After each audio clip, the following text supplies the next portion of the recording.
Okay, so I want to walk you through like a little bit of history behind this matchup before I dive like right into the specifics of it. So my opponent is called Wog, and this is we played a couple of ladder games against each other. And coming into this ladder game, uh, he played a Wurzag build with two Goblin big bosses, and I had taken a Dreadlord on a dragon, and I was originally thinking, okay, look, I've got a dragon. Orcs are vulnerable to flying mounts and fear and terror, and I'm just gonna try and like line back his infantry and yeah, just cause problems with the Dreadlord. But the problem was he went with like generally pretty cheap infantry and a lot of anti-air, and I was unable to goon out his lord because of the goblin big bosses and effigy of the Git. Right, like as soon as I landed my dragon, he could just pin me in place and then shoot me. So I was like, okay, I need to rethink my strategy against Wog. I have to do a little bit of something different. I think it's going to be very hard to just goon out his lord. So, what are the options for the Dark Elves if I want to go that approach, right? So, I figured, one way I could do this is to try and deny his Goblin Big Boss as a target and try and put my lord on a flying mount. So I did that. I took a sorceress, a supreme sorceress of fire, and kind of built my game plan around that. And the plan was just to spit fireballs at his leadership so that I could do damage on his leadership without taking any in return. Because the sorceress has a flying mount and doesn't really need to engage in melee. That I would be able to kind of do it at a safe distance. In terms of large, I took a War Hydra just to sort of absorb some damage. That's a common, I think, good approach to dealing with artillery heavy factions. It's one of the best tools the Dark Elves have to dealing with artillery heavy factions.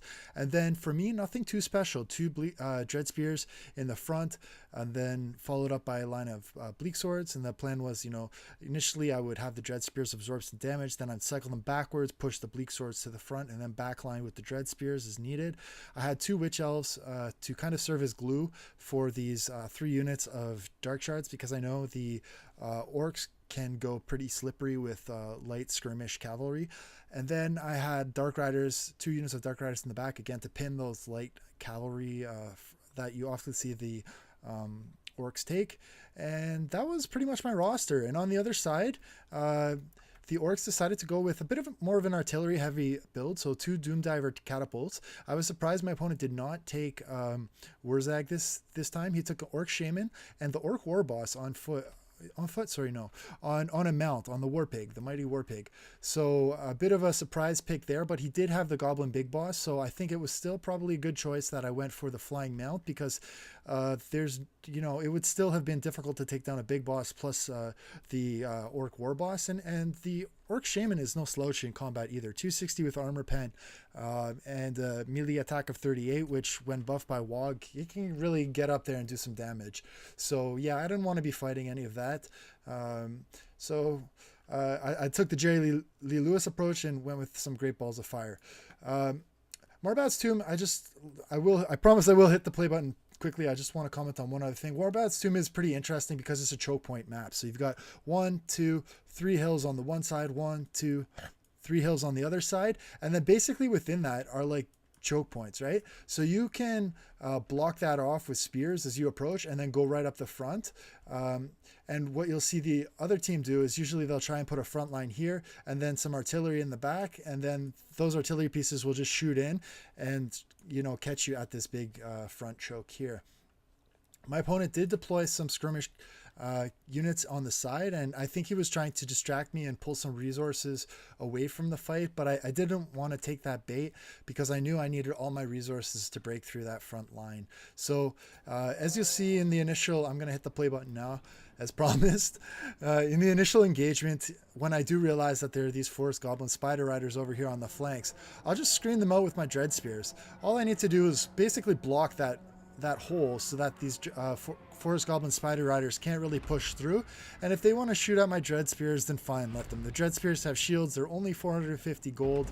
I can live with that.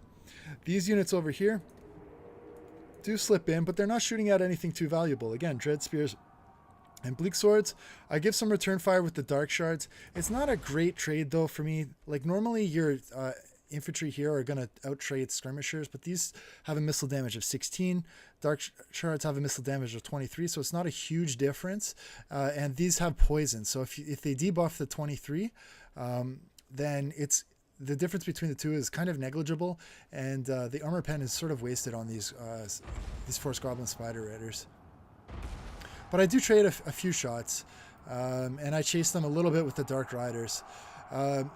However, Dark Riders, okay, so the Dark Riders have a speed of 92, I believe, normally, but with the poison debuff on them, it drops down to 70, and the Forest Goblin Spider Riders have a speed of 78. So actually, the Dark Riders, they're not able to sustain pursuit of these Forest Goblin Spider Riders. So you'll see how that sort of plays out as things goes on. The Supreme Sorceress of Fire is taking a look in here.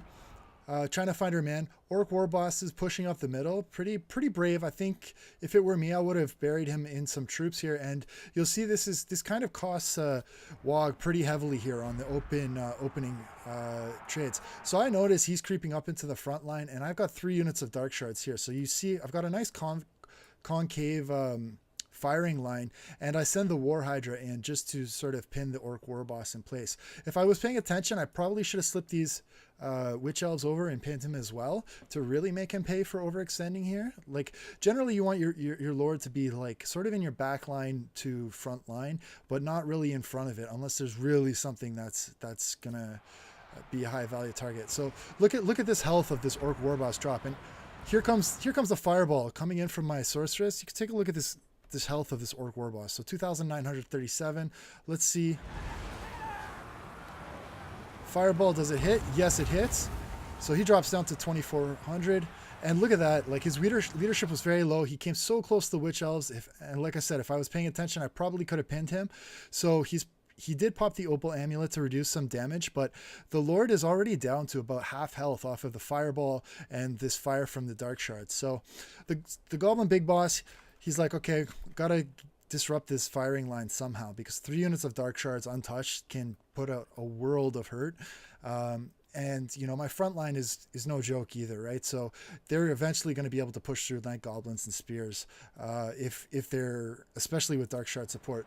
So I pull back these Dark Riders to pin the Goblin Big Boss. I send in the Sorceress because with the support of the Dark Riders, she should be able to fight the Big Boss okay. And I pull back the Harganeth Executioners as well. I think pulling back the Harganeth Executioners was overkill. In hindsight, that was a mistake. I should have just pushed them up to the front line. The Witch Elves plus the Dark Riders plus the Sorceress should have been more than capable of dealing with that. I'm going to just show you. So on this flank here, we've got some Bleak Swords, some Dread Spears going up against Orc Boys and Goblins. And then on this side, this is more where the Orcs heavy hitting is. You got some Orc Biggins, and they do have a bonus versus large. So they're doing some pretty heavy work on this War Hydra. I will have to pull the War Hydra back. There's no way that the Dread Spears are going to win this fight, but they are going to buy me a little bit of time. I try to send the Harganeth Executioners in there to support because they will be a good choice versus the Biggins. And I drop a Fireball here just to try and free up some resources. That'll do some work against the Goblins. Surprisingly, it didn't do like a ton of kills. Like she's only got 2 kills, but it did some good HP damage, and I think it will be enough to secure the right flank for me. On the other hand, the Orc Shaman drops a big here we go. So these 2 Orc Biggins with their 42 weapon strength are now up to 82 melee attack, and they are going to shred the Dread Spears, who normally are able to sort of stick it out for a little bit with a high melee defense, but with 82 melee attack, it's going to go right through it. A little bit of leadership sniping again. The Dark Shards are just basically giving it to this Orc Shaman. I think if you're playing against Orcs, anytime you have a chance to remove leadership from the board, you should do that. The Supreme Sorceress is gearing up for another Fireball. Let's see coming in here. So Orc Warboss, 1545. Fireball comes in, and bam, down to 900. So absolutely devastating hit, and I can do it from a safe distance with my Supreme Sorceress. Like, unless these Goblin Archers shoot in at her, I mean, she can do that with impunity, and these are going to have a hard time catching her because she's on a Pegasus mount. It is a small target and so on. Just want to show the flank really quickly. Dark Riders and Forest Goblin Spider Riders are kind of just chilling in the trees. These Dark Riders are not going to catch them, but they're okay to just kind of sit there in the trees and you know, just prevent them from getting into the Dark Shards. That's all I needed them to do. The witch. So now that the Biggins have broken through here on the Dread Spears, they're able to push in, and my opponent Wog, he's desperate to get into these Dark Shard firing lines, so he sends them right in. Not a bad play. I did keep some Witch Elves in reserve though, and I always try and keep my Witch Elves by my Dark Shards if possible for things like this. So the Biggins come in, and normally they would just tear these Dark Shards apart, but instead I'm able to pin them with the Witch Elves, pull the Dark Shard firing line back, which into the concave. The War Hydra is healed up now, so he's gonna start pulling into the fight. I'm not sure if he drops a breath attack here or just goes straight in. I think he just goes straight in. The Sorceress also comes in, drops a Flaming Sword of Ruin. So these Witch Elves with their anti-infantry bonus and Flaming Sword of Ruin are no joke now. They're up to 41 damage with anti-infantry bonus. Their melee attack is magical. It's got the Madness of Cain. So these Biggins are going to take a beating. They're designed to mostly fight large, right? I mean, they can fight infantry with Wog, but it's not where you're going to get max value out of them. So it's a favorable matchup for me. Their leadership starts to waver and break, and yeah, just taking a ton of damage. So when the War Hydra comes in here, I mean, this is going to be decisive for me.